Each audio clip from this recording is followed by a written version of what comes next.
ખેડાના ઠાસરાના ખીજલપુર ગામે આવાસ યોજનાના લાભાર્થીઓ મુશ્કેલીમાં મુકાયા। ખીજલપુરમાં આવાસ યોજનામાં લાભાર્થીઓને ધક્કા ખવડાવવામાં આવી રહ્યા છે। આવાસ મંજૂર લાભાર્થીઓને સમયસર નાણાં ચૂકવવામાં ન આવતા કામો પણ ખોરંભે ચડ્યા છે।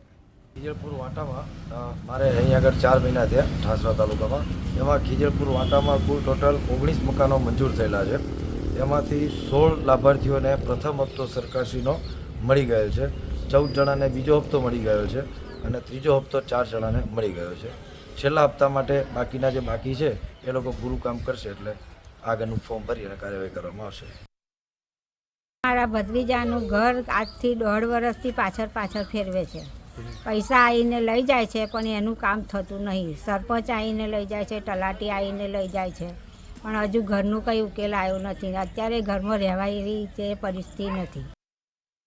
લગીને મને 2 ચેક મળેલા છે। કુલ ટોટલ આવાસની કિંમત 170 છે। મને અત્યાર લગીને 1 ને 10 મળેલા છે।